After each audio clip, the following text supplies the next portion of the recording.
Are you ready to draw ruffles like a pro?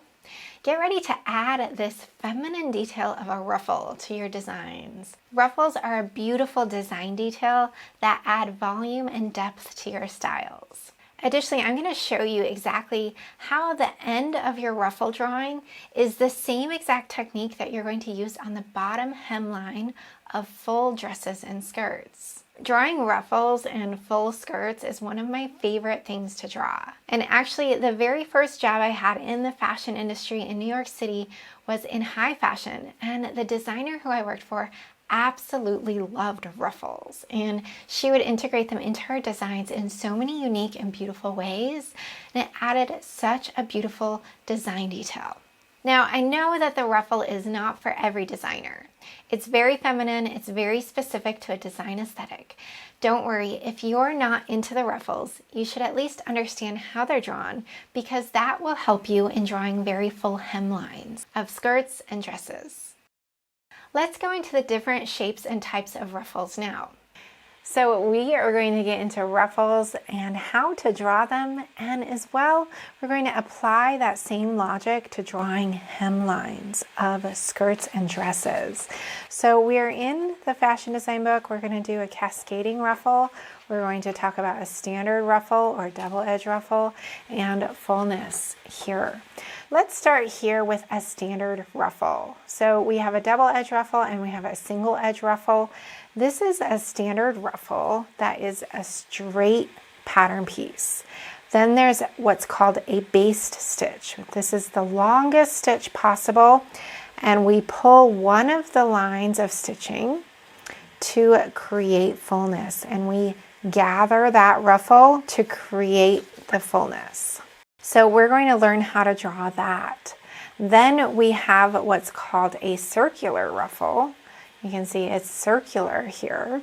And when we look at this ruffle, we can see this ruffle has lots of fullness at the bottom, but it has no gathering at the top. So it has no gathering like this. It is creating the fullness by the circular shape. So this is often found in garments along the necklines and throughout the design for design features. You can see that the bigger the circle gets, the less fullness there is. So this circular ruffle is most commonly found as a cascading ruffle, like this. Cascading means it goes down. Here is an example of a cascading ruffle from a style that I made, and you can see it has that cascade effect where it's all falling down vertically. This is done with a circular ruffle. We have no gathering at the base here, and the fullness is only at the bottom. So if we look at that in the book, that would be a cascading circular ruffle. Then we also have an example with a ruffle with gathering like this. That could also be done at the neckline or throughout the garment. So we're going to draw a cascading ruffle similar to this, and we're going to really do it freehand. We're not going to be using the tracing method for this because I really want you to learn this process. So we can follow step by step in the book for each option. Let's go ahead and jump to this option here, cascading ruffle from one side. And this is most often used in skirts. So if we look at many of the skirts in the book, we're going to see that sort of effect kind of coming down throughout the skirt or dress. So we also have a little bit here that's also with fullness. It doesn't have to only be with a ruffle. It can be from the fullness of the dress. So let's start with this one. We're going to do a nice squiggly line starting up here and making little S's back and forth. Now from here, we're going to pull in at the higher left side and pull lines up. Then we're going to draw our outside line here and our outside line here. Now we need to connect the background here and here and here. So we're going from the right side and connecting it straight up or slightly curved toward the other side. So we can see we now have a nice cascaded effect. That could be used with ruffles or fullness of a skirt. So we can go through this cascading down the center too. That'll be a fun one. Let's just have a nice free hand and do it as you want it to be. And from here, we're going to pull it up to the center. We're going to kind of think everything is down the center here. So we're thinking of that center line and we're pulling the fabric back toward that center. And we're going to do it kind of starting from the top here, pulling it up and going toward the center. Just going from side to side. And actually from this one, really this one would pull it all the way up because we're really trying to match toward that center line from where it would kind of reach over there. So if it's coming out further than the line here, but this one's coming out more, we have to reach it back to where it would more naturally fall. So that's our cascading ruffle from the center of a garment. So that would be something like this little section here that we can see the cascading effect at the bottom. Now we've done something similar in another video like this cascading ruffle along the hem, but we can also imagine this not to be a ruffle. It could also just be the fullness of the hem. So we have two options for that, either making it into a ruffle or making it into a fullness of a skirt. So now we're going to draw this one here, cascading ruffle along the hem from the center. And we're going to start with a nice little roundness shape like we have in step one. Start with that shape, and then we're going to keep drawing from there. Then from there, we're going to keep drawing, kind of going up and down and up and down. Same thing over here. And if it's not symmetrical, that's okay. We're doing freehand. So we're going to pull the outer circles with straight lines going toward the top. Outer circles over here. Then we have to connect the inside, imagining that fabric and how it hangs. Then if we wanted to, we could draw the back as well, kind of folding down like that.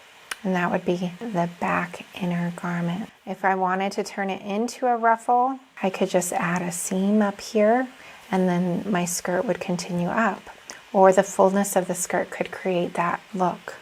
Now let's draw a single edge ruffle over here. We're going to follow this as the guideline and we are going to go ahead, freehand it, and we're making lots of squigglies. Just like it's shown in the book, lots of squigglies. And this is similar to this one here. So we're getting these little squigglies for the bottom edge. And then we're taking the outer edges of those upper squigglies and going up. I'm going to go ahead and do a seam line to indicate that's my ruffle. Connect the outer lines here. And at this point, I could choose to keep it as it is for my circular ruffle, because the circular ruffle has no gathering at the top edge, just like this is. Or I could continue and I could add a little bit of gathering in there.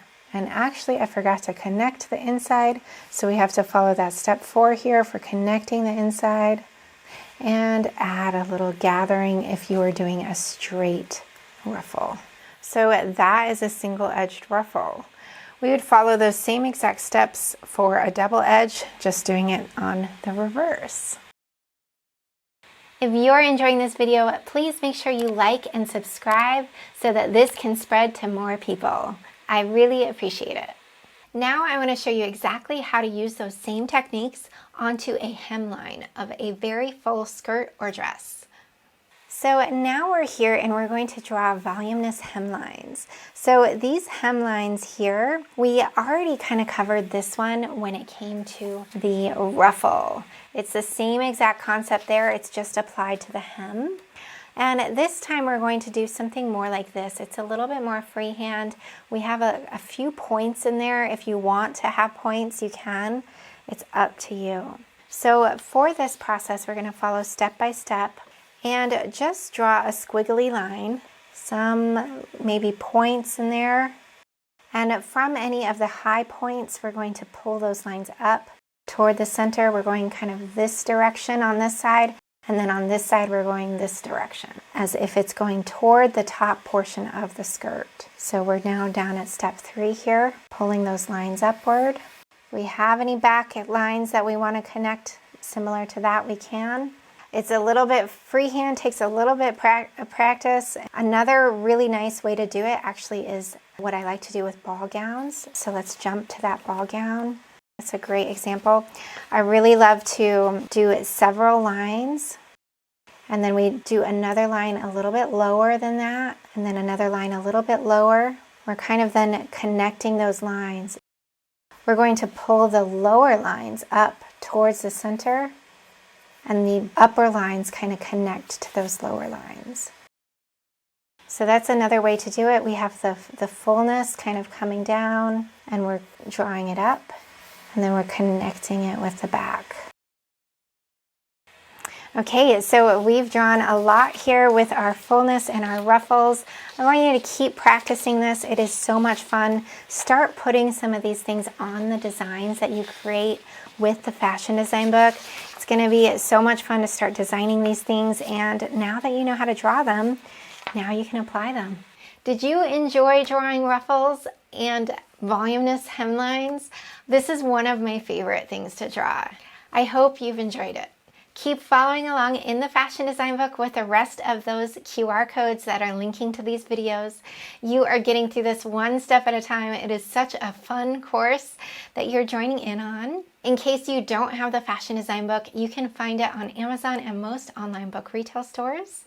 And there's a link in the description below. I'm Gina Renee, and I teach online pattern making and design courses so that you can design and sew clothes you love that fit. If you've liked today's video, please like and subscribe, and I'll see you in the next one.